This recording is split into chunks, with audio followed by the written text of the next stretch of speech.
What's up, you fish freaks? I am pumped tonight. Episode number 68 of the KFO show, brought to you by the Wendell Fishing YouTube channel. If you haven't seen it yet, 1,300 videos. I got daily shorts for you, daily community posts, weekly podcast, bi-weekly podcast right now.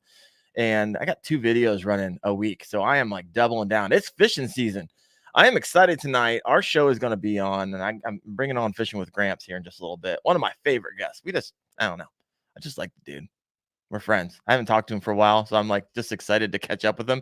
And you get to come along for the ride. We're going to talk about how to dominate summer bass fishing, and we're going to take a deep dive on that. Where are the bass right now? What lures are making them just go crazy? And some tips and tricks along the way. Had a nice highlight, 2 highlights this past week. Hit the 40,000 subscriber mark and 9 million view mark on the Wendell Fishing channel. And so I just wanted to thank all of you who are a part of that, who are interacting with that, leaving comments, hitting the like button. You guys freaking rock. If you're not on YouTube and you're on Facebook, I got another group growing like crazy. It's called Kayak Fishing Freaks. If you're a freak show, love kayak fishing, head over there. Started 6 months ago. We're already at 14,300 members and growing. So that's a lot of fun. I'm going to skip the knucklehead update because I got Gramps on. We'll hop into that in a little bit later. Once again, remember, interactive show for those listening in live, YouTube, Instagram, Twitch, Kayak Fishing Freaks group. Ask questions. We'd love to answer those in real time. Enough of all that. JT, welcome to the show, brother. How you doing? I am doing great, my friend. You're right.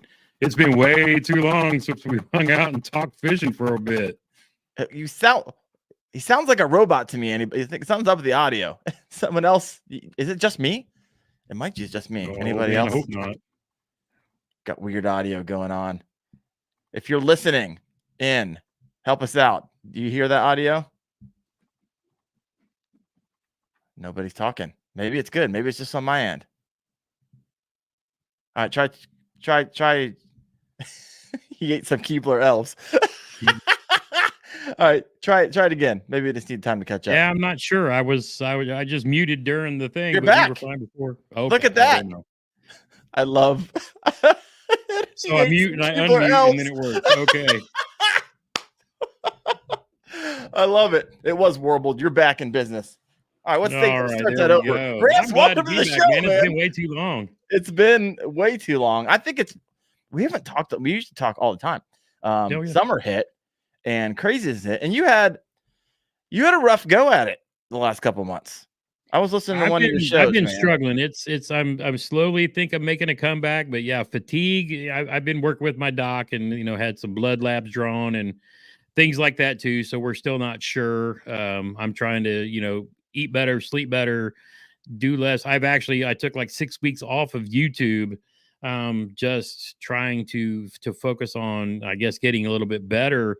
And I'm slowly creeping back. I've started filming again and started doing some lives with folks. Was on with Bearded Paddler and started making some content again. But yeah, it's like I got wore out down at the national championship. I kind of never recovered when I got home. And I know a lot of it's due to a lot of work stress going on, and hopefully that's going to start settling down when we get some people hired in to backfill behind me. I know what it was like, starting a new role, and then I kind of did that too, but I had to keep doing the 2 jobs I was doing prior. And I've got one person hired who is, officially starts in the first, and then the next person is up for, interviews. So eventually I should have some less work stress. And then hopefully I can work with my docs to figure out the whole fatigue thing as well. But I'm grinding through it. I'm not trying to be hard headed and just do things to make content. Right. I let the channel rest. I did some live streams, but we're back. We're fishing. I did what I needed to do to qualify for the KBF National Championship during Mayhem. It was close, but I kept it in the top 10 the whole time. I was able to stay on the water enough. And oddly enough, we're going to talk about some of the techniques that I kind of used to slide in post-spawn. And then kind of as we slid into summer to turn around and go like back to back to back lake PBs, using a technique I kind of studied during my downtime when I said I'm going to do things different this year than I've done in the past. So yeah, we're going to have a fun episode tonight. Yeah, and it's good that you're doing something different because I don't know about you, because all my spots that were smashing last year, they're they're not there this year. They're in a different Yeah. spot. And it's like crazy because for 2 years in a row, I was like, okay, I got my milk run on my favorite lakes. I'm picking them up. This year, I don't know, whatever it is, they're not there and they moved. So I have to change my strategy as well. But caught my longest this past week, 21.75, which is absolute donkey town for Ohio folks. I know for There you, you go. listening south of the Mason-Dixon line, you're like, yeah, whatever. But north, that's a big fish. That's a big bass. Yes, it is. Well, I'm glad you're doing. I've been happy to see more and more content coming out of you that's communicating to me that hey, you're getting a little more energy. And YouTube is one of those things, right? It'll punish you if you take 6 weeks off, and I know you know that. And Yep. so if I ever see your video, I'll just hit it and let it play and walk away, right, and go take lunch or something. Because I know how hard it is. It's easy to get burnout doing this type of stuff, and you don't want to create content because you have to, because that will communicate right real far. He's not even passionate about it. So I tip my hat to you. Let's hop in. How to dominate summer bass fishing. I always like to start off because everyone's like, summer's tough.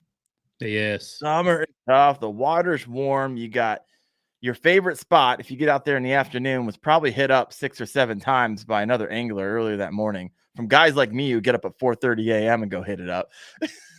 Yeah, we were talking about that. You're the early bird, and I'm kind of going afternoon, evening in the heat of the day, trying to catch that last little bit of sunlight when I get a chance. But yeah, it really makes a difference sometimes.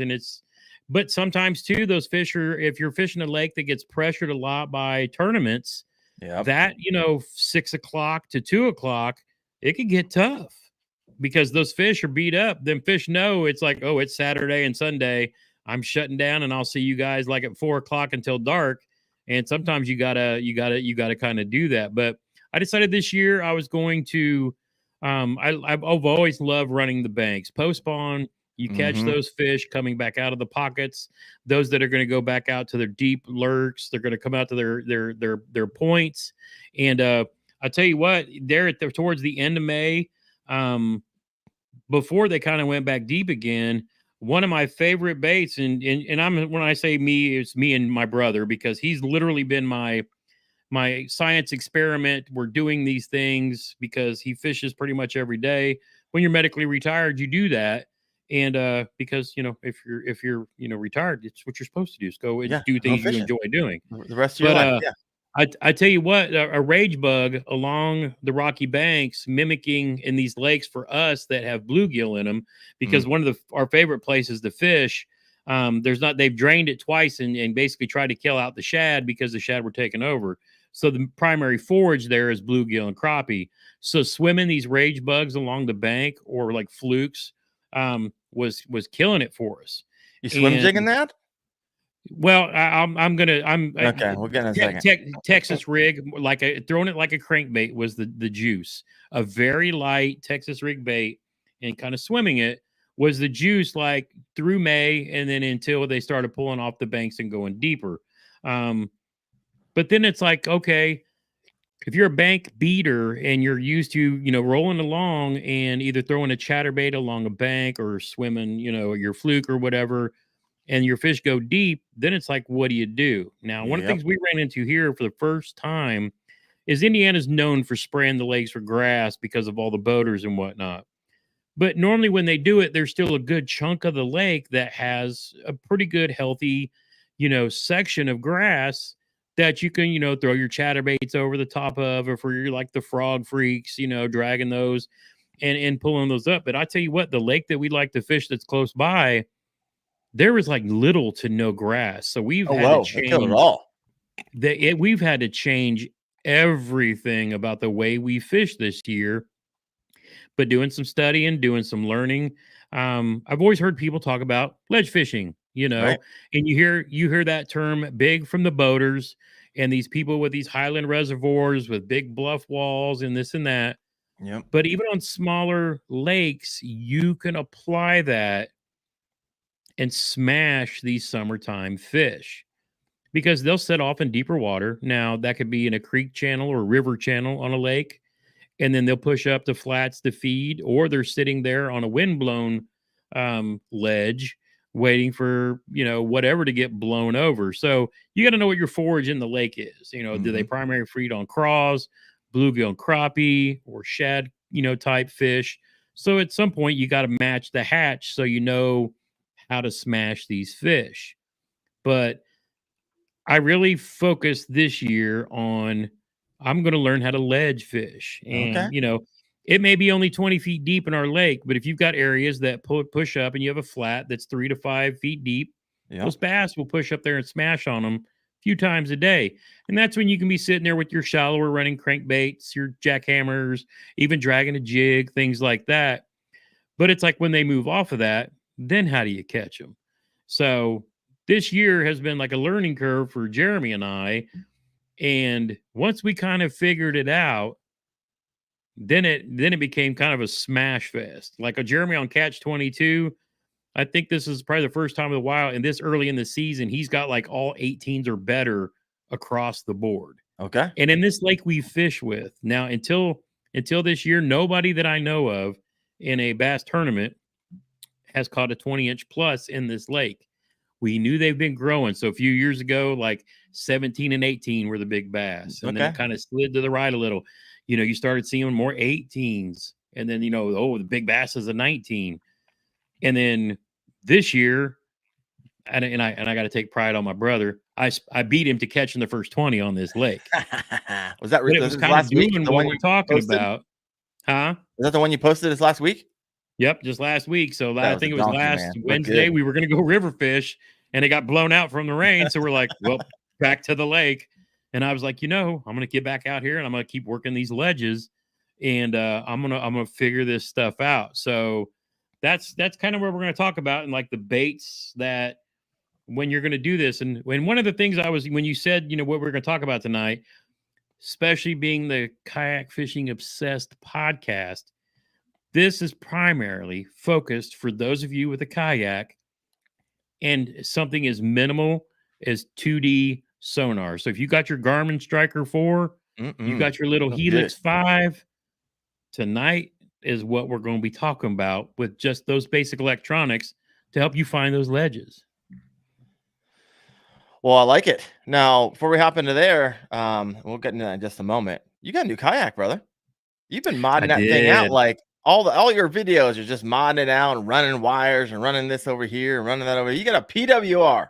So talk a little bit about that. You've been in it a couple times. You made the move from an old town. So give us the download there. So up until recently, I have been running the PWR 129 in bow mount mode. So I've had the XI3, the foot steering, doing my spot lock thing, and 135 amp hour battery. So I didn't have to worry about running out of juice. And I've been doing kind of what I already knew, transitioning from the Old Town Autopilot over to the power, but kind of sticking with something that I knew, right? So it's a little bit different. Obviously the trolling motor is a little bit farther north of the kayak. So I had to learn how to, rig it out like Gene kind of taught me to be able to pull the release and then pull the motor up. And, when I come in off the bank and all that, but the foot controls for steering, if I want to leave it straight and then do kind of like I did the Old Town and, cruise along the banks and all that too, but spot lock and everything else. So up till now, I have been fishing the way that I was fishing lakes and ponds and strip pits and things like that. But now I'm in river mode. Okay. So the XI3 is off. The battery's off. Now we're in a 36 volt, 60 amp with the Newport Vessels NK300. And we're starting to play on the rivers. So that thing on the rivers is something else. Now, it didn't take me long. To get used to using the foot control, the steering, controlling the hand throttle with the Newport and running that. And I can say this with pretty much confidence already that I'm going to be a stern mount dude from now on, because the juice, the control, the power that Newport has, oh my goodness. But I've also got the rock guard on it and the little fish or the little grass cutter so that if I find some grass someday, that I'll be able to deal with it. But so I get into it all the time. All you got to do is pull it up and run it, and it cuts it all off. I've never had a problem with it. Yeah, it's just gone in seconds. Yeah. And in the XI3 did a really good job of that as well. I could lift the motor up, put the power to it, and I'd fling grass everywhere. But I tell you what, that NK3, oh my goodness, it's something else. So what's it run? What's your MPH on your? How fast to get you going? In my first test now. So I took off. Juneteenth was a holiday on Wednesday, so I took off Thursday, and I'm off on Fridays anyway because I work 40 hours a week. So I was from Wednesday through Saturday, 4 days on the river. Well, one of those days I ended up having to be on a lake because the river got blown out. But the first time I took it out at 100%. Now I didn't just go jamming it 100%. I launched at a boat ramp where I had slow flow because I was above a dam a good ways, and I knew if anything I could paddle, whatever. But I was getting my feet wet, so to speak, with the NK300, and kind of once I did that, and I was like, oh, 180 turn this way, 360, a little more power. I got it down pretty quick. But then I was like, all right, now how fast can we go? Yep. So going upriver, I hit almost 7 miles an hour. It was like 6. You're cruising. And I'm cruising, and it was moving. But I was over 6 miles an hour going up the river. And if I had the wind in my back coming back down, I probably could have went over 7. But that NK300 is something else. But I wanted something, because I got caught in current last year in the autopilot where that 45-pound thrust motor wasn't enough. I got myself into a spot where I got around kind of a current bend, and you know how it is when the river narrows and then the current picks up because you might have a rock island kind of come out, so you got less water moving faster. I was sitting there on full power with the autopilot, and I had to struggle to paddle as fast as I could to keep from getting kind of swept down. Okay. Now I was able to do it, but I was pretty tuckered after that. But after that, that's when I was like, I need more juice. And I knew Old Town wasn't going to update. Not Old Town. I knew Makota wasn't going to provide Old Town with a new motor that's brushless or more juice, maybe for a while. And I was like, you know what? This is an opportunity for me. If I want to chase smallies, I want to be on a river. I want something that pretty much whatever I may get into, I got enough horsepower that I can get back up. There you go. And so that's why I went with the NK300 versus like the 180 at the time and now the 180 Pro. But yeah, I wanted plenty of horse. Not that I ever use that. It's funny to be on plane in a kayak. Oh yeah, it's fun because it's nuts. But I mean that bona fide power. I have been through the worst waves. You were down at Gunnersville. No, you weren't. I was thinking the fall, but in the spring, Gunnersville was horrid. And we were out there with some storms and whatnot. But then I was out on the lake the other day, and Jeremy was kind of laughing, but clinching at the same time when a wake boat came by and threw like 4-foot waves at us. I mean, and they were even rolling. And he watched me in my kayak go down, and all he could see was about this much of my head and whatnot above the water as I was down the wave and coming back up. And he's like, bro, you all right? And I was like, yeah, I'm good. He said, you didn't even clinch a little? I was like, dude, Gunnersville, the wind, the waves, the stuff that I was in, I already have complete 100% trust in this yak. And I'm not worried about it. I've faced into it. Sometimes you get sideways of them where you just roll up and down in them. But I mean, that bona fide it's something else. I am really, really impressed with it. All right. See, I can't handle a bow mounted motor. I just don't. I barely like the camera that's 6 inches off the front of my kayak, just because that's where I cast, and I have to get that low to skip, and I can't handle it. So I don't think I'll ever get a bow mount. It'll always be stern mounted for me. And so I don't know. It's just a personal preference. I wouldn't be able to do it. I'd have to stand and fish all the time. That would. Yeah. I think my biggest fear with finally transitioning to the stern mount was getting a fish caught up in, if I was running like an anchor wizard or something off the front, to kind of do your own version of spot lock. And I'll do that every now and then, depending on where I'm fishing, especially ledge fishing. But yeah, I'm getting over having it. So that XI3 is actually going to go on another boat that was donated to us by Blazer 88, and that's going to become our veteran boat, so that I Okay. can put somebody in an Old Town 120 paddle kayak. And I've got the plate coming in from, I think it's Innovative Sportsman or One Objective, one of the two. But that's going to be my veteran boat that I take, new anglers out, or somebody who's, missing parts and pieces and appendages and is not as able to be in a kayak. But this is going to be like I said, this is going to be a boat that I can either control for them, or they can get into. And I know 100% that an Old Town 120 can hold any weight, because I've already proven that. But it's going to be like a vet boat that I use to take other people out with, that I can control for them, or they can control with, the remote control. So Yeah. I'm pretty much leaving the NK300 on my boat, and then I'm going to make this as a second boat for another veteran or Homeland hero, whoever wants to go fishing with us, to use. That's going to be motorized and run all day. So All right. it'll be pretty cool. Well, I got some questions here from the audience. You already answered one. That was a bearded paddler. He asked the question, how does the PWR been for the rivers for you? And then Cooler AP120 said, hey, Wendell, have you taken that inflatable out? And I have. And I did a video on it about 9 days ago. Locked arms up with Wilderness Systems and Confluence, and got myself a IATAK. And man, inflatable kayaks have come a long freaking way. Yeah. When I posted a photo of that, people were like, is that an inflatable? Multiple times. Yeah. Because it looked like a hard shell. And with the drop stitch design, those things are like, they're rock hard. It's really, truly incredible for the right person.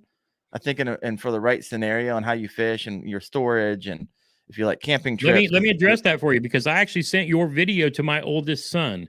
Okay. Because he lives in, he's recently single. He's got his daughters with him half the week, but he lives off of the White River, which is some of the best smallie fishing in downtown Indianapolis, like right out his backyard. Oh, wow. And I was like, bro, you need to get a kayak so that you can hop in the lake there. Because I mean, I know dudes that catch 19s and 20-inch smallies there all the time. He's like, they won't let us store them like on our porch or whatever. And when I saw your video, I said, this is what you need, son, because this you can throw on your back porch, a closet, wherever, and would be perfect for a guy like you, who, you've got time to yourself every other weekend to just pull that out, inflate it, roll it right down into the river, and then store it in your apartment when you get done. So you had at least a couple of views on that one from my oldest, for sure. Heck yeah. So I was thoroughly impressed. I mean, it's got a lawn chair seat. It's got all the adapters, phone mounts, 4 other mounts. Man, it was kind of wild. I was kind of blown away. All right, another question here, and I think I can answer the question. The bearded paddler: do you run cables on the motor or the rudder still? I would imagine you're running cables. Yeah, so I've disconnected the cables to my rudder, and I actually zip tied the rudder up. But if I ever got to the point where I wanted to reconnect it, it's like a 5-minute release. But I've actually disconnected the steering control and the motor, the rudder lift, and the rudder lift actually lifts my motor, and then the left and right are there. The only thing I had to add additionally myself was the reverse lock, which I just ran a piece of cable from there to the back of my seat, and I just reach behind me and lift that up to lock it in place when I reverse. Now, one of the things I would tell people, and I don't know if you've run into this yet, because honestly, your video when mounting the NK remote or the controller to the Yak Attack mount, you saved me the trouble, because I went back and watched that video, because I remember seeing you saying the screws that came with it were too long. So I used a couple of washers to mount that, so I never ran into that problem. Yep. And the other thing that I've heard so many people complain about is that lift arm bending when people go to raise and lower their motor, because of the way it's positioned behind the pole on the NK motors. Some genius engineer, whoever it was, decided to take a couple of motorcycle handlebar clamps, and they moved that lift arm to the front.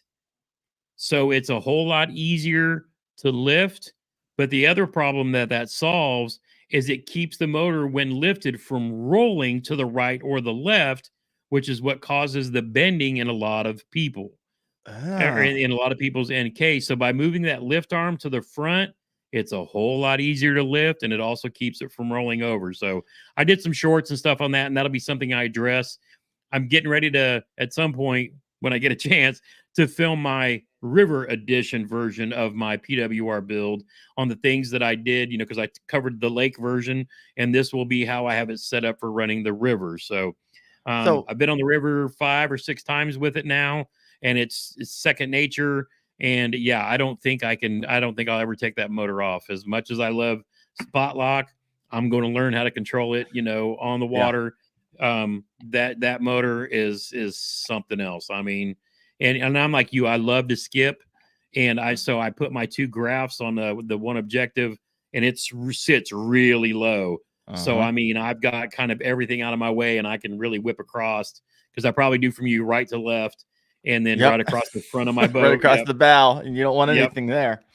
Yep. So Awesome. yeah, for those of us who love to skip, that's imperative. So having kind of that clear path. Yeah, you're gonna want to love the skip, because let's hop into where these bass are hiding during the summer. Yep. And one of the places they definitely are hiding is those overhanging cover. They Yep. love to hide under those trees. They're gonna love shade spots. They love dense vegetation. They love biting at night, right? So night fishing, if you can get out there at night, they love Oh, current. They love ledges and drop offs. All right. So if you wanted to know where are the bass, and I just got a question a second ago. Let me read this for you. I started. It said, my girlfriend and I are new to kayak fishing and only have fished rivers, but want to get into a lake and are slightly intimidated. Do either of you have any advice on finding spots to fish? This is Oneida Lake, New York. And so I just gave you all the spots. Now let's break them down a little bit. Where do you want to start there, JT? well, I'm going to describe something that I drew up so that those are listening in onto the podcast will get a visual of this. And those of you who, especially, rivers and lakes are a little bit different, obviously, because, rivers, depending on how wide, you got overhanging trees like Darren was talking about.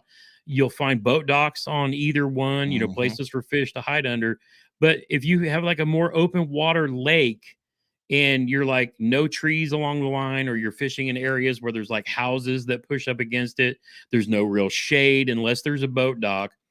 These fish will do a couple of different things. And one of the things you want to do is study a map. And I tell a lot of people to Google the Navionics web app, because that will show you like a topographical view of like your lake, so you can see where the break lines are and stuff like that. And one of the little tricks is, if you kind of zoom out from the lake, where you see the topo lines kind of come together and form like a black set of lines together, that Yep. means those areas are close together. That means there's a drop off. So what you want to look for in the summertime, when these fish get off of these points and start going and heading back out a little deep, they'll sit down like in our lake. It may get 20 feet at the deepest in the lake, but we find that a lot of times that the fish like to set about 12 feet down in the cooler water. And this is before the thermocline becomes an issue. But yeah, so if you were to Google, say, Navionics and then your lake name, Mm-hmm. it'll actually take you to your lake. So if you did Navionics Monroe Lake, you'll see my lake, that it's the biggest lake here in Indiana that we fish, but it'll show you these topo maps. And then once you get one lake pulled up, you can kind of scroll around your state and kind of find what you're looking for. But it's Yep. really cool. But if you don't have electronics on your kayak, this app on your phone is invaluable. And it doesn't cost that much a year to have, but it'll literally show you your location along with the topo lines of a lake. And that really will help you find stuff out. So, what you're looking for this time of year is shallow water near deep water. Now, what does that mean? You're going to have a flat, which, say for example, you have a lake and you find a section along a point and it's like 3 to 5 feet deep, right? Mm-hmm. You want to find the area where that drops off sharply, or find a deep ledge that drops off into deep water. Now, this could be a section that's like a flat area next to a creek channel or a river channel, or if you're in a strip pit where they've mined it, it might be a sudden drop off. But you want to find like a ledge. There you go. So you found You found one. So if you see like areas like right there where you're showing where there's a bunch of contour lines closer together, those are pretty much a drop off from shallow to deep. But if you pull back from it, you see how those look black? That's one of the tips to Mhm. find your ledges. If those lines from a distance look darker, that means because those lines are closer Ooh, together. look at this. Really good examples right in there. Middle of the lake. There's a creek bed right here, River Creek bed, right in the So middle of the lake. that's like an example of one of these ledges. And what these do, these fish will stage in the deeper, cooler water. Now, this is like if you don't know what the thermocline is, there's a time of the year when oxygen levels start to change at the bottom, and the bottom basically comes up and then turns over with the top of the lake. Fish need oxygen just like we do. That's what their gills are for. But before the thermocline starts coming up and the lake rolls over before fall, what you want to do is those fish will, a lot of the times, they will sit down in deeper water. And then when they're ready to feed, they'll push up and then start chasing bait fish in the flats. Why do they go to the flats? There's less water. If you've got less water, it's easier for them to catch the bluegill, the shad, the things that they're chasing. They don't want to expend any more energy, just like I don't. I want to walk to the fridge. I don't want to walk to the store, right? That's They don't right. want to expend that energy. They want to chase those fish and eat and then go back and enjoy their time. Now, you have to be there fishing that flat when they're actively feeding.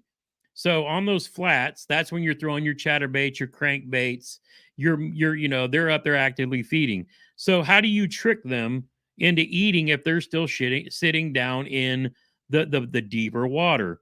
You throw baits that start on the flat and fall off the ledge and come down. That could be deep diving crankbaits, like there's like a lot of famous ones. You'll see like different versions. Sixth Sense has some different ones. You've got the Strike King, um, 5XDs, 6XDs, and then Rapala, however you want to say it, have the DT series. That's the dive 2. So you want to find a crankbait that matches the area that you're going to hit. So you're going to cast up onto that flat. You're going to start digging it down into the dirt. And then when it falls off of that ledge and comes down, if you're fishing 12 feet, you probably want a 15-foot diving crankbait. So you keep banging and clanging Diving. that bottom all the way along. Now, Yeah. these are pretty popular with big bass fishermen. When you hear anybody talk about ledge fishing, these are the kind of baits that you're throwing. But you can do this from a kayak too. A good crankbait rod. You don't have to overspend here. I mean, inexpensive, medium, rod, medium, moderate, fast. Just something that you can crank it slow and keep that crankbait banging off of the bottom. That's if you've got like shad type stuff. Now, if your forage is crawfish, well, you want to either grab like a jig, like, I got a big Berkeley skipping jig with a Strike King Rage Bug on it. Oh, yeah, And this baby. is actually a skipping jig, but I like this because it's got a smooth bottom that I can drag along the bottom and fall off the ledge. Football jigs are real popular for this technique as well, because if you got a Juicy. lot of rocks, that football head will kind of bang and clang down through there as well. Now, if you don't have big jigs, you get you like an adrenaline crawl and a wobble head, which is a football head on a free hanging hook, and you just drag these off of these ledges, and you kind of match in the hatch. Now, say you just don't know what's down there. I hate a Ned rig. I throw Ned rigs in rivers and everywhere else, and I lose a million of them. But I'm going to tell you what, this darn thing right here. Now, this is a bigger bait than a regular Ned, but it's on a heavier, Z-Man Shrooms, Ned head. But Good one. I drag this thing off of ledges, and this actual bait is one I've been playing with from Grande Bass, and it's like black and blue fleck on the bottom or on one side, and then green pumpkin and red fleck on the other. So whatever what color your fish is looking for that day.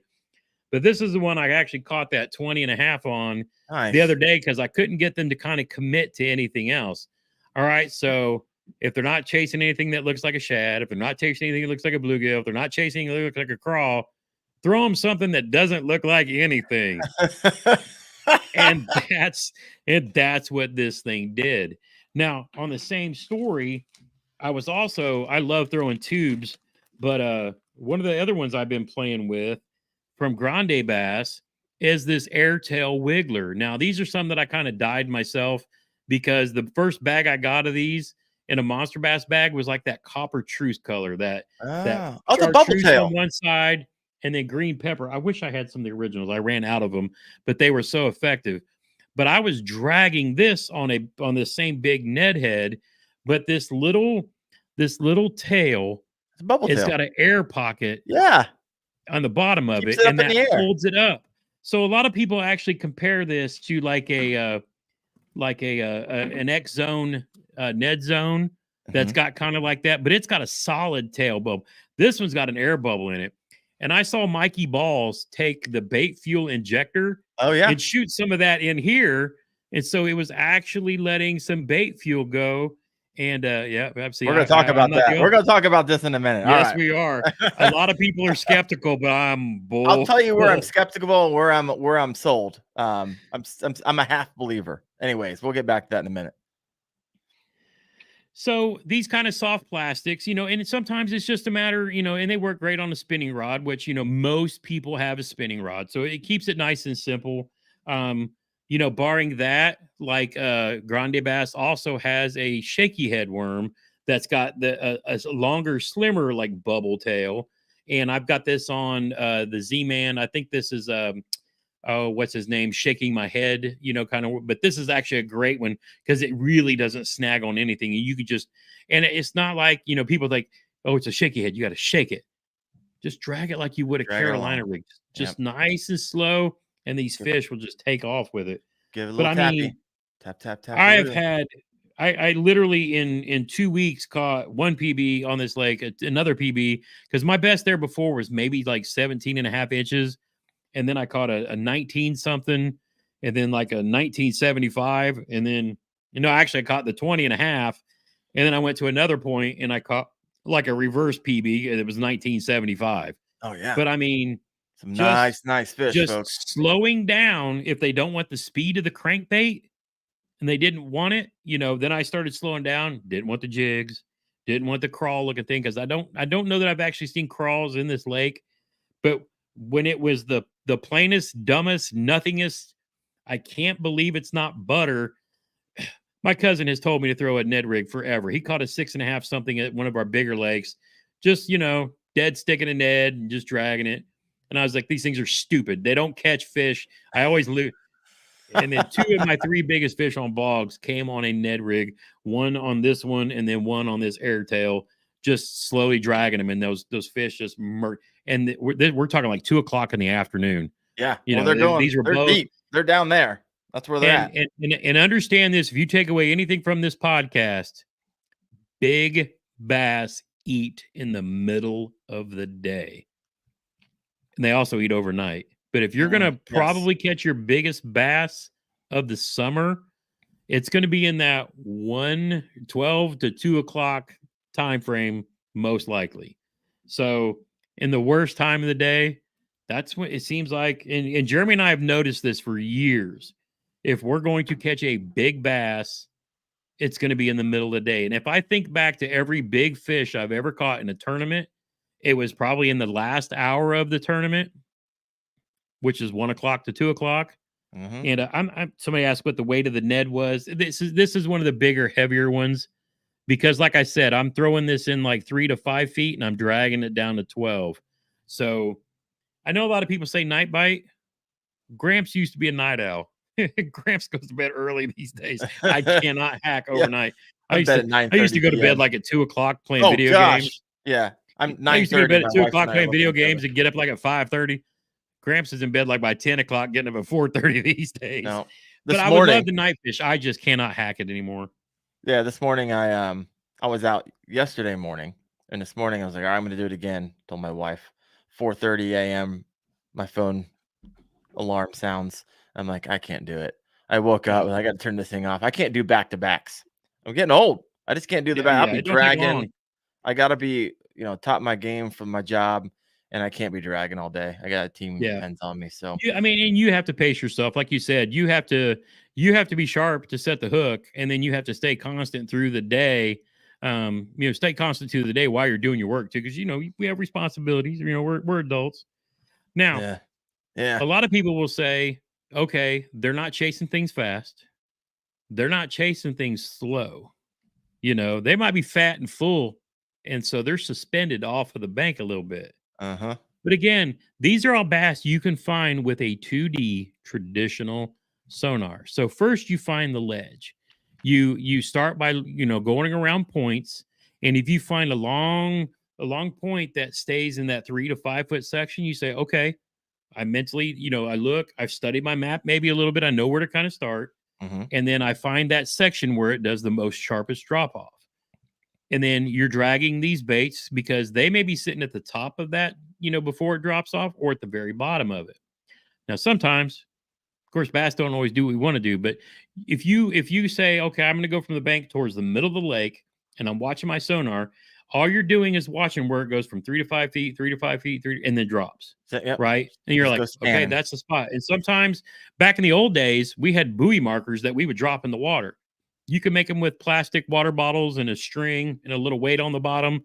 Just where you roll over it, you say, this is where it drops. Yep. So you throw that where that drop is, and then you go out and, say get 25, 30, casting distance away from it. Yep. And then you cast at your buoy or water bottle or whatever. Be sure to pick up your trash before you leave. But you're going to let that sink to the bottom and either, like I said, crank past it or drag one of these soft plastics past it. Now, fish don't always sit on the bottom looking feet up. Sometimes they suspend. But those are fish you can see with your 2D sonar if you go off that ledge and you say, okay, I'm going to cast. Nobody's home. They're not up on the flat. Okay, maybe they're suspended. So push out towards the middle of the lake a little bit and start looking for those little fish arches. They may be 7, 8 feet down. That's when you want to turn back around and throw a jerk bait at them. And you can tie this on any spinning rod. Now, this one's a little bit different than your traditional 3 to 5 foot that, you kind of run as a crankbait. This is a Mega Bass +1, but you find any Strike King, Mega Bass, 6 Cents, whatever your brand is, Berkeley, whoever, and you get one of these that dive down to about between 6 and 8 feet. You start ripping this through that school, and you talk about if they don't want to eat because they just ate, it's like that Wheeler and DC commercial. He can make them fall asleep under a log. You start ripping one of these through and twitch, pause. They're going to decide they want dessert. Because I was actually playing with this the other day, and you can't pull one of these things through them and then just leave it be. I mean, I had crappie chasing it. I caught crappie on this. I caught bass on this. But you just twitch, pause. It's like as soon as you tease them, they're not going to let it go by. See, it's so interesting, like just the way different people fish. I would never pick up a jerkbait and fish it right now. It's just not in my arsenal. It's not in any of my top 5 lures that I've been using, the videos and posting. But that doesn't mean it doesn't work. It just means that's not where I'm at. I'm doing a different strategy, which is just fascinating. So you know what the next one is, because I know you're not doing this. No, I don't fish spoons. Big old spoon. This is a flutter spoon, and again, it's one of those things you throw it out in them. Once you find a school, you throw it out in them, and you just rip it and let it fall. Rip it, let it fall. And that thing shines and it just shines and flutters. And you get big ones like this. Oh, caught one on the because I've been playing with the jerk bait. This what I'm getting into now is where I'm going next. If I keep getting blown out on the river and I'm forced back to the lakes, this thing is what I'm throwing next. Have you been picking him up on that? Because I know Milliken, that was like his juice, man. He'd get absolute donkeys. Milliken, Zaldane. I mean, it's funny. The great thing about the internet today is when we have pros doing YouTube, they talk a lot about this stuff, but a lot of our kayak minds were so used to doing kind of traditional same things that we don't realize that we have the same advantage as boaters of being able to get off the bank and fish a different way. Now, I think I've shown you everything I was going to show you, and I got one more, but this is something I've never thrown. It's something I should be throwing, and it's something the next time I'm out ledge fishing off a lake is going to be a hair Hair jig. jig. Interesting. So again, something you can swim off the bottom, twitch, let it drop. You can drag it like a Carolina rig. But again, if you've got, places where you're mimicking shad in your lake, um, I watched an Edwin Evers video during lunch today, and he was just smoking them. And it seems like a lot of these guys that are catching big fish off ledges in the summer. And again, a ledge could be from 2 feet to 5 feet, 2 feet to 7 feet, 3 feet to 12 feet, whatever you got. These kind of tactics can make a difference. But I guess the bucktail in these swim jigs, if you watch the videos where people are underwater with scuba gear, you can really see why this would entice that deep bite, because it looks like a bait fish underwater. So the spoon, I've kind of, with everything that I've shown tonight, the spoon and the swim jig are the two that I really haven't focused on, but there'll be topics of future videos here in All the right. near future, unless I get on a real good smallie bite and say I'm not going back to lakes ever again. So really quick, I want to hop back real fast Hmm. because you talked about something I believe many anglers, especially kayak anglers, just it's a step they never take, and it's a huge disadvantage to them, which is back to the mapping. It's the pre-work, right? Yeah. A lot of us are like, Yep. oh, I got done working a crazy week. My job is crazy. My life is crazy. My wife and kids are crazy. I don't have time to put in pre-work. I just wake up in the morning and go. And I want to just take a second. Let's hop back to this map. So the map I'm going to show you is actually a really popular bass fishing lake here in Ohio called Mosquito Lake. It is one of those gems when it comes to bass fishing. And what this is telling us right here, I mean, just by looking at this map, right? So you're going to have a roadbed going across the entire lake that you wouldn't know about, right? Yep. Unless you watch this map. And I've been on this lake before, and this is what you fish because they are loaded along this underwater roadbed that you wouldn't know it's there. Also, Yep. you got a submerged bridge right here, right? Can you imagine 17 feet submerged bridge in the middle of summer? This Oh thing yeah. loaded, right? Go Yes. find this bad boy. Then over here, you take two of the things we talked about a moment ago. You got your ledge with docks on top of it. Yep. My gosh, the juiciness. I am fishing this and probably pissing off with dock owners all morning long. They Oh are just yeah. loaded right here. And so if you're not looking at these maps, it looks like are these little things, are these That's where probably fish were where caught? somebody has dropped a little Yeah, they uploaded. mark there to share with the Uh-huh. other people. Yep. Yeah. So just keep in mind sometimes this is done accidentally, right? Some guys Yep. don't know they're dropping marks and making it public. And so you can get out here and look, they know where it's at. They're out here Oh on this yeah. Right. ledge, Boom. picking them up where this ledge meets the creek bed. And Yep. boom, right there. And so Yeah. just type in Navionics, your favorite lake. And if this is all you learned, this is really going to elevate your game during the summer because now you know exactly where to go. And this is a giant lake. This thing is Yeah. absolutely massive. And so for most, it's going to be also massively intimidating. But what I used to do before I had electronics, I literally would go and just kind of mark out on a piece of paper and I'd take photos of where I want to go. And I made my milk run and I went out and found Yep. these places. Now it's a whole lot easier with my um, Garmin UHD. But nonetheless, this is where other girls are out And there. see, They're picking them and the up cool at thing all these is this places. app on your computer or a tablet or whatever, the web version is free. Yeah. You can sit there and do all the research you want. You can actually pay to have it, as an app on your phone or a tablet and take with you if you wanted to. If you don't have, more, capable Navionics enabled, like, Darren and I's Garmin's are, the Uh-huh. Active Captain app that goes on your phone gives you a lot of the same and I love that because I'll sit there if I'm studying a map like this and I find spots that I know I want to check and fish, I will mark the waypoints on my phone. And when I Yeah, reconnect my phone to both of my Garmin's, they will sync up and those waypoints will be waiting for me when I get on the water. It's really cool. But if you don't have that, a it is simple cool. app like this on your phone makes a huge difference. Another app I will recommend to people is the Windy app because it will show you the direction the wind is blowing on the lake that you're fishing. So if you wait for a bit and say, okay, the wind's been blowing 12 miles an hour against these particular banks for the last 4 hours, that means those bait fish are going to be getting pushed up against those banks. And the fish know this and they will go where the bait fish is. You start throwing your jackhammer, your fluke, your whatever up on those wind blown banks.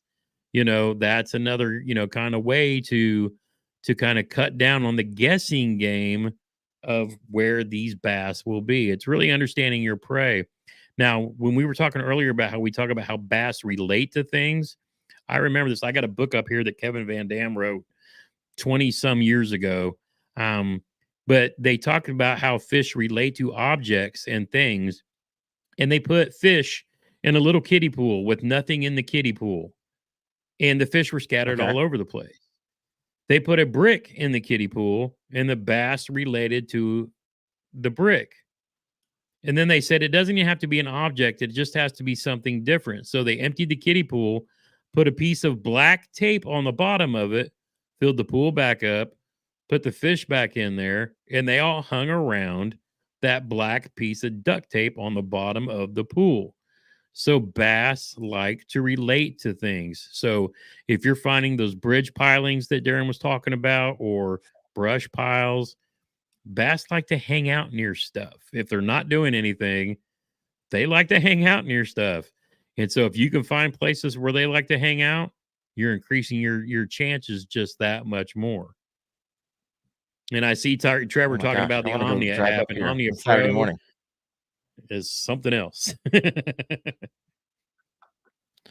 Oh, love it. So good. There's so Wow, we're many. There's 54 so minutes many. already. Oh, are you kidding? Wow. I know, right? We're cruising. No, it's good. Yes. I'm not going to go into all my baits I'm using because I got videos on those. I've been doing a lot of the top 3 and kind of what I'm throwing and how it's working, and Mhm. it's working well. I'm in the state of Ohio. I've been either top 3 every month. Right now, I'm still holding first, and so right now jigs are where it's at for me. 3/8 ounce jig on a missile D-bomb trailer. I Oh caught my yeah. largest this year. I've been goofing around a little bit with swim jigs, and I put a Yep. nice BioSpawn Exo Swim 4-inch kind of Kayak looking deal, and I picked up that 21.75, which is the longest fish. It's off my personal best by a 1/4 inch, and so jigs of where it's been at. But I'll hit my milk run spots in the morning. They're not hitting. It's not till later, like 8, 9, 10 o'clock Yeah. is where they'll actually start picking up some bites where I'm at. Of course, I can pick them up in numbers on a wacky rig. Ned rigs will pick them up. If I want a larger fish, I bring out my 3.5-inch Yamatanuki, green pumpkin, black fleck. I find those ledges. And sometimes where, to be honest with you, you have those days. Summer's tough. Sometimes the bite's on. Sometimes the Yep. bite's just not on. And because you're on that lake all the time, they're stingy for whatever reason. Yep. It's okay to go scanning, right? Yes. I have a lake that I fish often, and I was like, you know what? The last hour I'm probably not going to catch. It's not been biting today, so I went scanning parts of the lake I typically wouldn't scan. I threw out my on my Garmin. You can throw out the distance on your side Yep. scan, and I just started rolling through places like, whoa! I did not know there was Hmm. underwater structure there. And so now I know, and I've been going back to it, and it's probably 12 feet of water, so it's probably some of the deepest parts in this lake that I fish, and I've been picking them up there, and it's been Yep. a ton. And I also been losing a lot of jigs because I don't know what the crap's down there, but it's it's eating my lures, Yep. and But I I lost my mean, lure that's retriever recently too, which is a bummer. Ugh. oh no.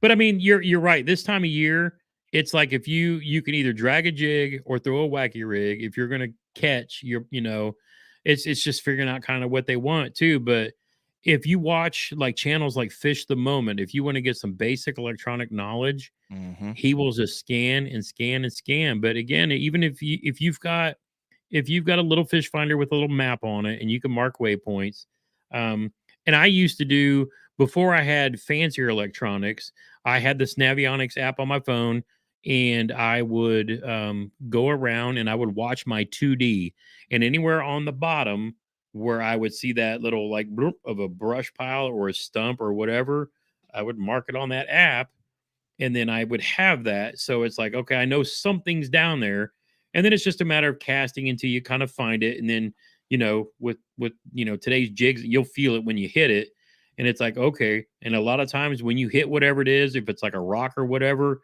and bounce off of it, a lot of times when you lift it up over that object, that's when a bass is going to smack it. It's pretty good. I mean, it's a great way. You can fish as technical as you want Yep. or as basic as you want and still find them. Gene Jensen did a video years ago where if you don't have any fish finder or anything, you can still use a Carolina rig to cast out and kind of drag and feel the bottom, feel the depth changes. You can basically scan the bottom of that lake or pond or wherever you're fishing with something as simple as a Carolina rig and find the differences in the depths. And it's kind of amazing what you can do even if you just go old school. Yeah. It's kind of crazy because I feel like a lot of bass in the summer, a lot of people are feeling this way. I'm sure you're like, I just feel like this smaller fish. Doesn't mean the big bass aren't there and they're not to be caught, but a lot of times those smaller bass, they're going to be higher in the water column, right? Yep. So you're fishing these things, you're going to get hit by a lot of smaller fish because those bigger bass, they're typically deeper. I'm not saying you won't catch a big girl hiding in the shade of the lily pads, but a lot of the big ones, you're like, why do I keep on getting small ones? Because all these little aggressive small fish that can really handle the heat better than the big bass Yep. are up higher in the water column. So you're getting those aggressive little fish who are hungry to chomp on. So something to think about. Oh, yeah. And I know I used to fish the banks a lot. Deep water fishing used to be really, really intimidating for me. I was like, I'm just looking out and I see boats out there all the time. And a lot of times kayaks feel just maybe a little bit intimidated just because of the boats out there. And then the jet ski starts rolling and then you got ledges in the middle of the lake. Then you got tubes that start rolling out. And so I get it. But if you have an opportunity to get an all, electric only lake and there's not going to be people flying around you, go to Navionics, try this out. This is where they're hiding right now. If you want a big girl, they are out there and they're Yep. typically deep. And that's where they're hiding. If you're like, hey, where did they go? And you're picking them up earlier in the year and you're like, where'd the crap they go? They all got downsized. Tonight's And the they'll be show. out deep for the next couple of months. It's not until just before the oxygen starts to flip up and the thermocline starts to rave. And if you've got any kind of electronics, you'll see when the thermocline it's a distinct line in the water, and you'll see it. You'll see it each time you go out later in the summer. It looks like the bottom is floating off of the bottom, but that's literally what it is that thermocline coming up. And then those fish they're not going to sit down where there's no air. They don't do it. Catfish and others will. Bass do not like it. So when that thermocline starts coming up, that's when your jerk bait should come out, because you're literally cutting the lake in half from top to bottom until that oxygen comes all the way up and turns over. And then, it kind of resets itself for the fall. But you'll see it as a complete different line. And you can Google it and see images of it too, so you know what to look for in your electronics. Yeah. But You got a yeah, video on when it those, too. You did a video on the thermocline. yep. Oh yeah, yeah. We do so many videos, we don't even know what we did I videos on. remember that one for whatever reason. I was Yeah. like, oh, I need one. I'll do that during the winter. That's a winter time. The Yeah. winter Yeah. time video. Exactly. Yeah. Oh, I love it. Well, we're over an hour here. We got 66 people live right now. If you got a question for us, let us know. However, I want to talk a little bit about Knucklehead. You and I are both team captains for the Knucklehead. Yes. And if you're not familiar with it, it's 4 1-month tournaments. We are in month 2, finishing up month 2 with 5 days ago. And so let's talk a little bit about what's going on. You can sign up. There's 2 more months left, and you can sign up for our teams. So let me share my screen here. I'm going to bring this up and kind of share what is going on, how that's all playing out. This is always fun for me. All right, let me see here. All right, I think this is mine. Nope, Team Gramps. We're going to Gramps. Let me remove this banner here. It's in my way. There we go. All right, boss. This is you. You got some freaking hammers on your team. Liz, 110? That's nuts. Yeah. She set her example early. So 2 of my teammates from last year, since Jeremy and I are both running teams, Jeremy's leading Team Freedom Squad, and then I am still leading Team Gramps. Alex and Liz were both 1 and 2 in both of ours. And so Liz is on my team this year, and then Alex is on Jeremy's. And so I mean, I've still got 2 of my teammates from last year on 2 of the teams that belong to me and my brother, which is really cool. That is cool. And then in June, I knew Josh wasn't fishing much last year because he was focused on some catfish seminars. Plus, I think we pretty much knew Liz was going to do what Liz does. But he's back at it down in Mississippi, just tearing them up. And then Stephen Guthrie, who we met at Knucklehead and the national championship out of Georgia, is really lighting them up as well. And then our Smalley expert up there in Vermont, Jesse, has got 101 inches of smallmouth bass up there. Wow. He might have a large year or 2 in there too, but dude is a freaking hammer up in Vermont. Very much like your hammer from up north as well. And so it's going to be kind of cool. And here's where we're both going to have some advantage. And you may have thought about this already, but since we have to split days on Wheeler and Guntersville, we're going to want to have a couple of Smalley experts because Wheeler is known, if you watched any of the Bassmaster Elite that was just there, that there's some big Smalleys there too. So having a diverse team of skills with both the largemouth and the smallmouth, I think both of us are going to be in pretty good shape with some big green fish chasers as well as some bronze pros as well. Yeah, I like it. That's good. Now, so I'm not saying Jesse's going to win, but I'm betting he's going to have a pretty good shot at a spot in the next 2 months. Yeah, Jesse's not winning unless he starts catching some 24.5 inch smallies, which not going to happen. Yeah. Because Josh Welch, 24.5, he's all 21s and above. Well done. 110. That's like a dream of mine. And he did that pretty early in the month too. It was pretty crazy. Yeah, I feel like he's been out trying to find a bigger so he can break that 110 mark. But yeah, he's really working it. I'm excited. I broke the 100 mark for the first time in my ever. That's incredible. Months ago. Really yeah, for Ohio, that's and so I've been pushing 97 and above. Let's take a look at mine real fast. This is not mine. Where's mine? Give me a hot second. Go over here and find it. Team Wendell. All right. By the way, if you haven't done this yet, how much does it cost? Like $25 for the month? I think so. Is that what it is now? I think so. Yeah. So love for you guys. Someone just joined the team. I was at 40 when I started this podcast. So whoever you are, thank you. They're already getting lit up, ready to go. Yeah, and so we knew we were going to hammer us out of the gate, right? And that's the beauty. I was talking to Gramps about this in the green room. The beauty of this tournament is that if you haven't signed up early on, you can't, like, once you're on a team, you can't continue being in the tournament, right? So the beauty of this is all the hammers are going to be gone in the earlier month. They're all going to be placed on teams. And so if you're like, I am never going to be able to compete with 100 plus, that's okay, because all the hammers have been placed because there's a lot of teams. And now you can see we're in June. And 94.25 is going to win it right now as we stand with Tammy Sanchez, which is awesome because these are 2 of my old teammates from last week. Greg Massa, who lives on Wheeler. So I need him to be on my team, right? Because he knows that lake in and out.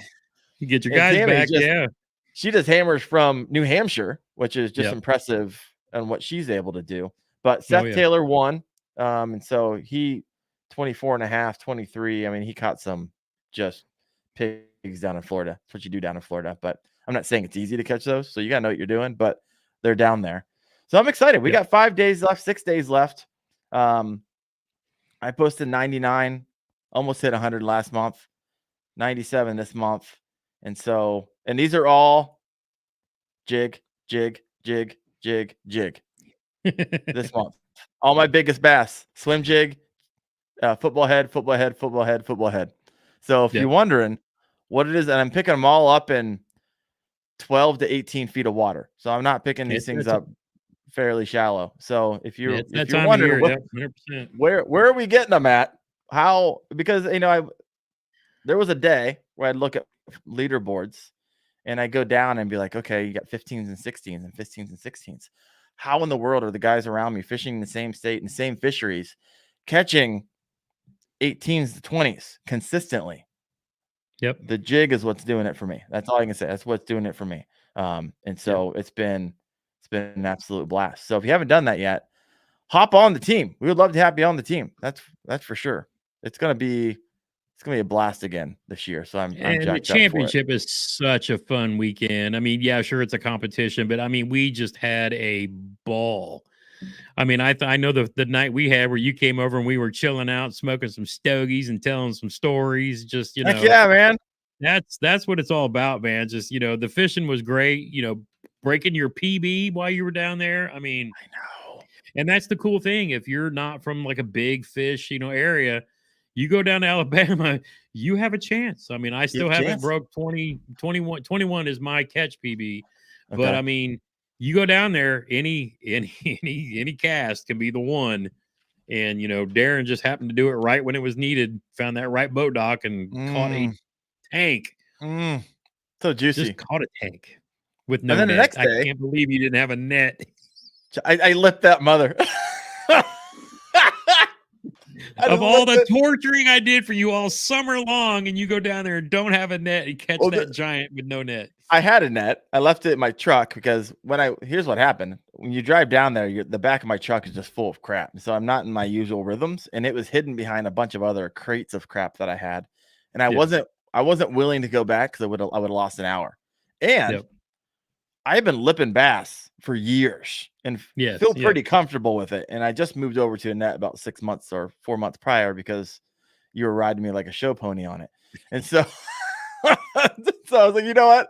I can do this. And I lipped it, man. It was great.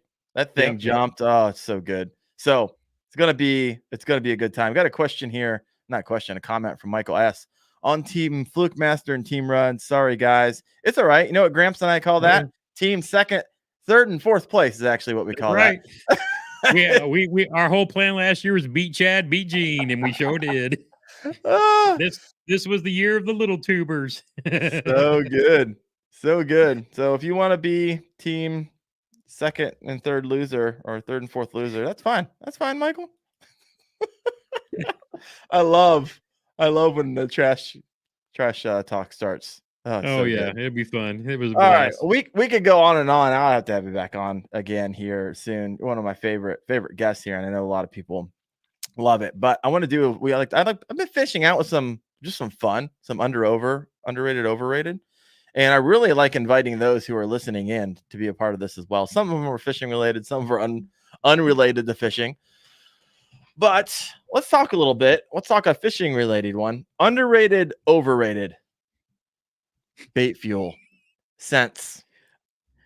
I would say the fact that since both of us made sure without even saying a word to each other, and I noticed yours is not open just like mine is, which means you have more than one. Oh yeah, I have two. I got a 2-pack. Exactly. Underrated, and people still. I have been talking about this on Instagram quite a bit lately, but I mean, and people say, "Well, it doesn't. It's what is it? What's the scent? What is it?" I was like, "Look, go to their website." And, I'm not playing engineer, scientist, or whatever.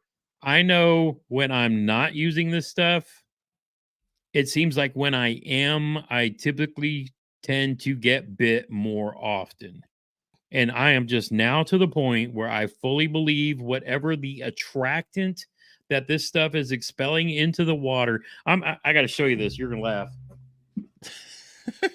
He has left the building, folks. If you're listening in, he just left his chair. Okay, he's back. Here we go. So you know how they now sell bait fuel with its injector, right? Like $30 kit. Or whatever. Yeah. Oh, Gramps has got a different solution. It's the turkey injector. So I can put some of this in here and then now inject it into these air tails, into the soft plastics. so that it will keep doing that. But yeah, I got one with like 3-4 different needles. Hope I don't stab myself on the water. I did that when your grease gun that Native tries to sell you the $60 grease gun. I was like, guys, just go out and buy a turkey baster so you can shove in that little hole in the propel drive and be good to go. So yeah, double use. Yep. But there is a difference between this stuff than there's a difference between this stuff. I saw a comment. Yes. I wondered if we were gonna get through a whole live without a reference. No, we can't. Talk about it in a second.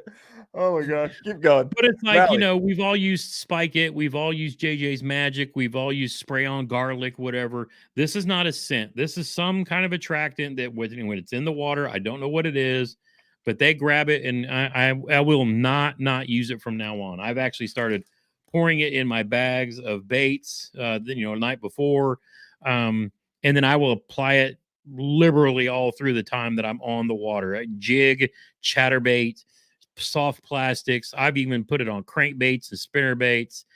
I don't know what it is. I don't know if it's a scent killer, so they don't whatever, but it's something about it. It just seems to catch bass. So yeah, underrated and highly recommend. I do think it's underrated. I think it's going to be something that gets talked about a lot more, and more people are using it and coming over to the dark side. I'm not sure I'm a believer yet. I might change on this, but as of right now, I'm not a believer that it tracks bass, that they're up there sniffing it, especially in warm weather. I think the hits are so violent that I'm not a believer there. Maybe in colder water when they're a little more lethargic and do come up and get close to it. So where I am a believer is that this is going to cover up. Like, I'm constantly working on my workbench, do a lot of how-to videos. I'm working with grease. I got my weed trimmer up there. I'm pouring gas. It's spilling all over the place. My lures are sitting on that. My oils are on there. And so that's why I like it. It's going to be covering up those unnatural scents. And so I need every extra quarter second that when that bass hits that jig and I haven't detected that bite yet because it's going left, right, or at me, I need it in its mouth as long as I possibly can in order to set that hook. And before it realizes that it's actually just rubber, steel, lead, and tungsten, and not actually a delicious bluegill or a delicious shad. And so if I can get an extra quarter second, because this has masked all the other stuff that's in my life and on my lures, that's where I believe this is helping me. Have you ever taken it and just squirted some on your hand? And I haven't done it. So how you apply it, for those who've never used it, you want to marinate your soft plastics in it. And so you take a bag, you put it over there, or you inject it. And I think that's beautiful too, because once you eject it, you throw it out a few times, you can bring it back and you can kind of smush it up and get it to come out again. And so, but no, I haven't put it on my hands. I did that one time when I stopped and get gas on the way to So I was like, you know what? I'm not taking, because I was always paranoid. I'm not gassing up until after but I got caught one time where I hadn't gassed up before I went to the lake, and I was like, oh, I got to stop. So when I got on the water, I'm like, all right, why not? Oh my gosh, because why not? Exactly. All right, we're gonna hear what people say. Sly Fox says it's rated. Smoke 74. Haven't tried it. Trevor Wagner, underrated. Hanneman, overrated. The bait fuel stick is great for hard baits also. Okay. Trevor Wagner thing, I wonder. I guess it must, every worm, every soft plastic I throw is coated in the magic lube. Is that a different, or is this what he's referring to this as? Is there something called the magic lube? I don't want to go actually any deeper. No one actually answer that. I actually don't want to answer for that. Michael says it's on now. See, I love it. Underrated. JJ's massive magic. Bass Awkward says I use Haktua. Just spit on it. Oil-based scents are not the move. Okay. Oh my gosh, there's all kinds. Underrated. It's the juice. Wow, there's a lot. A lot of I never used it either, which is interesting. So I'm starting to use it more and more, and that's why, I mean, it's not that expensive, folks. I mean, I got this massive 2 bottles, 16 ounces. It was like $20. So you just never know. Yeah, my brother fishes every day, and he swears by it. And if as much as he throws a Texas rig at everything, it's one of those things where it's like, okay, if he's doing it, I gotta, because when we look at catch 22 and he's ahead of me by like 40 some inches, okay, there's something different. So I Start got to start listening. playing the game. Gotta And then it start made it listening. different. Yeah. Gotta get a little something different. All right, Yep. underrated, overrated, tiny house movement. I can't. I Are can't. people still building tiny Oh houses? my goodness, tiny houses and van life is like what my YouTube feed is full of. I don't know why. I don't think I've ever watched a full video on them, but I feel like by how many videos I watch, I feel like there's millions of people living out of their car right now. Yeah. And like Where just in where the ones Walmart that parking get lot. me are the ones that are solo camping and they don't say a word. If somebody's going to get my attention for like 30 minutes to an hour without me realizing it, it's the dude pulling up to some landscape in the rain, setting up his tent, setting up his camp, not saying a single word with the raindrops hitting off of the tent, the tarp, the whatever. And then I look up and it's like, that was 40 minutes. And what just happened? What did I just give my life to? Someone owes me 30 minutes of life.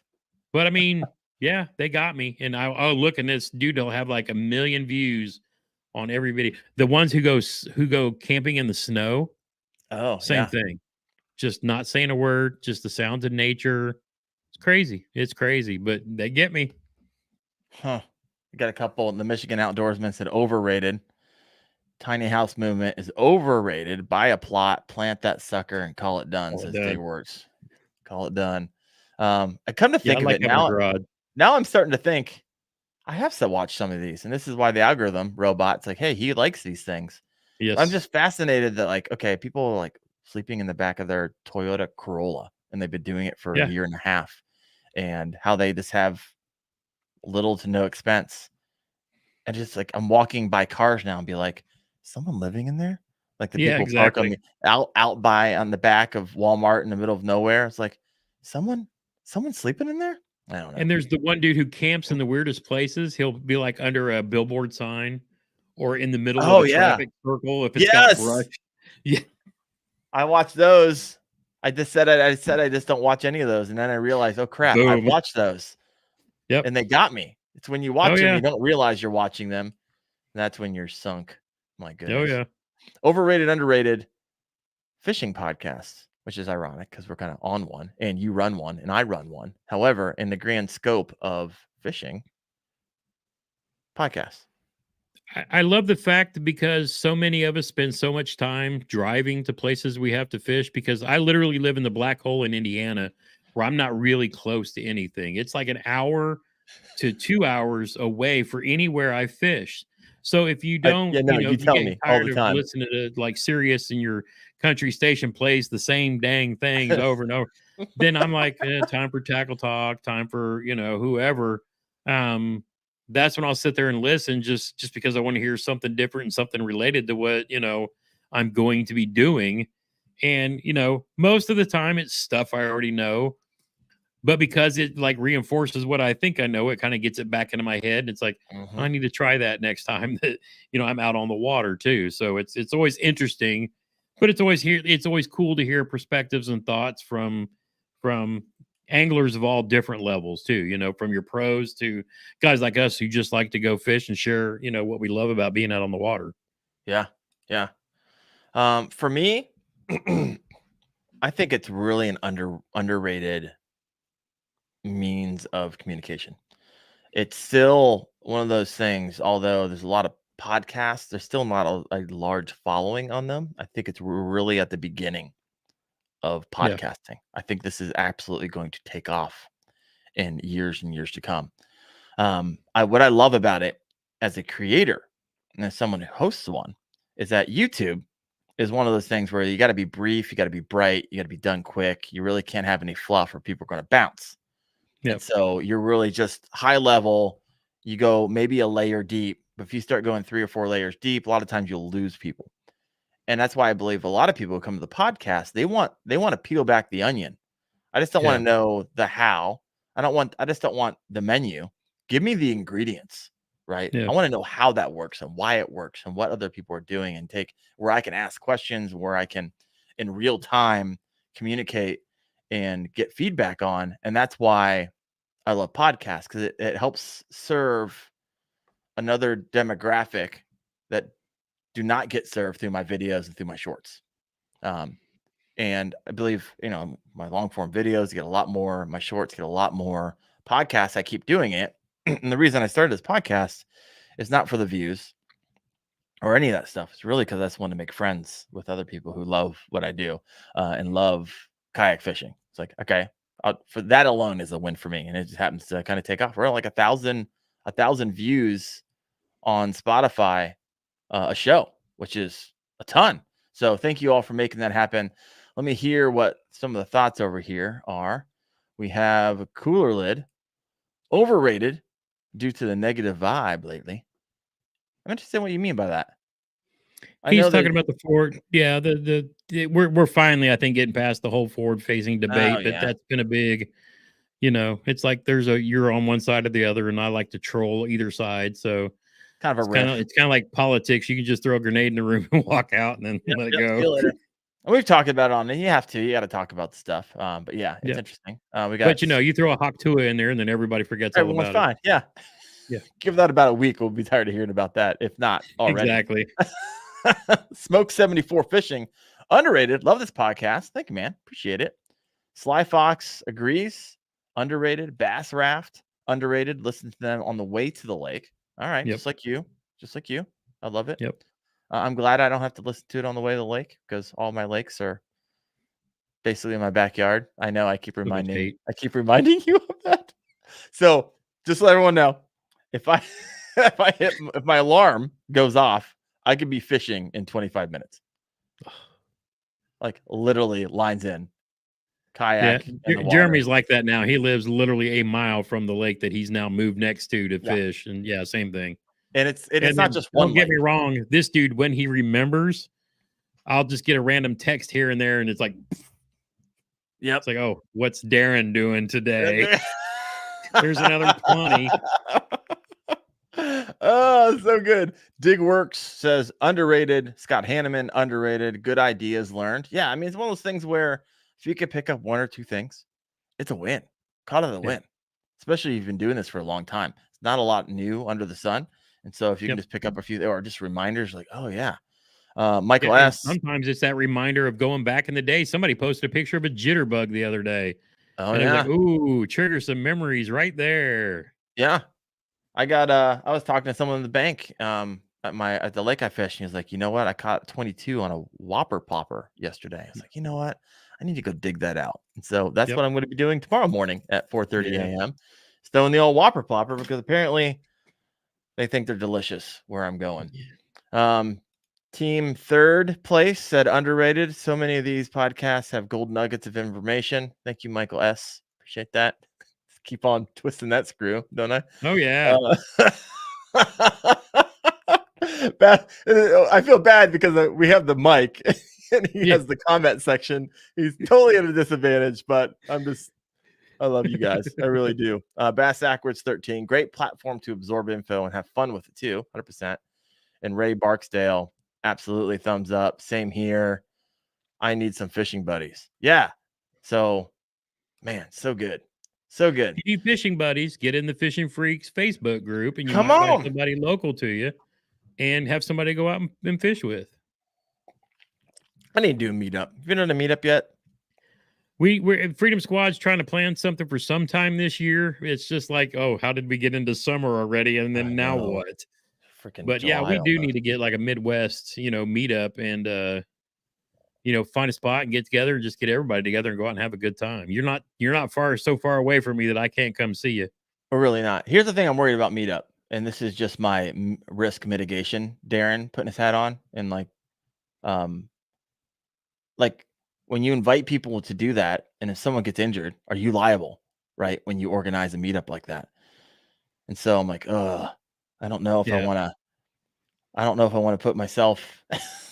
I think it's at, one of those things, if you're not charging or whatever, it's just hey, we're gonna be fishing here. You know, I don't know. you I want don't to know the join us, you can join nuances or us. the laws around it because I want to do meetups, but I also don't want to be like that case study down the road, and it's Yeah. unlikely, but nonetheless, I don't know. That's why a lot of the times, like if we're Freedom Squad's gonna do something, we do it at like one of the, Knucklehead or championship or a tournament that's being run. stuff like that too. So that there might be a little, yeah, we're definitely doing a Bassmaster Freedom. We're doing a Freedom Squad meetup at the Bassmaster Classic next spring for sure. So, we just get together. And we may not, we just be at a big event that, draws a lot of people. But yeah, definitely going to the Classic next year because that's going to be awesome. Love the I love it. Classic. Love Red Crest. I love places where like all that stuff goes down, especially the Bassmaster now with having the kayak series, there. It's going to be really cool. Yeah. I'm actually going to go fish. I told you this earlier. I think I'm actually going to go fish my first ever Bassmaster kayak event at the end of next month up on the Susquehanna, trying to chase some smallmouth bass. I'd need a break from work, and I think that would be a good way to go do it. I need a break from work, but my break is more like retirement. And so yeah, I feel you. watch my YouTube videos so I can go full time. That's really where I want to be. I don't want to go full time because when I go, I just want to go fish and then make videos as I go along. Oh no, I would love to be a content creator full time. It's like what I dream about. I couldn't. I mean, dude, literally, there are very few people in this space doing what you're doing, working as hard as you are, not having an editor, being your own guy 100% across the board, managing all of this. You are killing it. As much as I want to put in that much time and effort, there is no way. I've had a couple comments this past week. One said, the one comment I remember, someone asked me a question. Like, bro, do you have a job? Or are you independently wealthy? And that was the question on YouTube. Yeah. I was like, no, I'm the national vice president of philanthropy at a nonprofit. I got a team of like 9 people that I oversee. It's a 9 to 5. Actually, it's more, as it's more like a 8 to 7. And I'm just up late, up early. Yeah. See, people don't know this. I used to be a somewhat professional gamer. And so that was my after work until 2 a.m. every night, and then going and competing in computer tournaments, years ago before YouTube was like super whatever. And I missed like the when Twitch became a thing for gamers because I happened to move into an area to start the job that I'm in now, and we had very little to no internet. So there was like that 6-month zone when I had like basically no internet when Twitch became a thing. And people who used to play for me became famous Twitch streamers playing games, and I missed just the worst timing of all. But I love what I do. I love my job.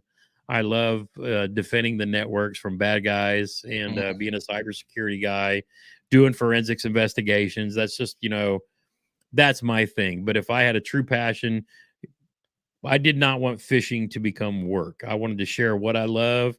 I like capturing it on video and learning to edit and things like that. But if I tried to do what you do, I would be toast. But I love the fact that you and a lot of the younger guys out there are really putting in the work, the grind, the effort to continue to bring more people to this sport and share what we love. And kudos and hats off to you guys that can drink coffee, stay up late, and do what you got to do to make this happen. But I mean, it's really cool that we're teaching a whole new generation, some stuff that we love.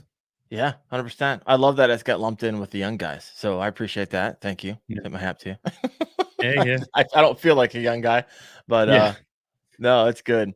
So a couple things. If you haven't done it yet, please hit the like button. Help get this video get a little bit more, little more reach. Whether that's on if you're listening from Gramps side of the house or Wendell Fishing side of the house, please help us do that. Also, if you haven't, I never ask this, but if you're listening in the podcast, please just take a moment to rate this podcast. I'm hoping that if you made it to the end, you're engaged. It'll be a positive rating. But if it's not, it is what it is. So help me do that, especially on Apple. Helps us get a little bit more reach as well. And I'm excited. Can I ask one favor of everybody out there as well? What's that? If you would go back and either watch on YouTube or find my podcast and listen to last night's live, where I had Josh Ward from Blazer 88. Which is he runs a Blazer 88 Foundation, is a veterans organization set up to help veterans in need. And that need could be anything from a service dog, medical care, just basic needs. And listen to the story of how that foundation was founded. And they actually donated the kayak that I'm going to use to put my motor on for our veteran boat because they knew this was a veterans cause. Nice. But if you would, and there, I set up a little fundraiser thing so you can donate on their site. But that's not what Josh was there for last night. Josh is looking for those who may know a veteran in need who needs help. And his biggest goal last night was, if you know somebody that may have a need, be it financial, medical, mental, whatever, if their organization can help out, they are looking for people to be able to help. So if you would go back and check out blazer88.org and watch the live last night and get a little information and help them find more people to reach to help. That's the goal. I love it. Gramps, thank you so much for your do. Everybody, thank you so much for listening in. And I'll see you in 2 weeks on the Kayak Fishing Obsessed live show. You guys have a good one. See ya.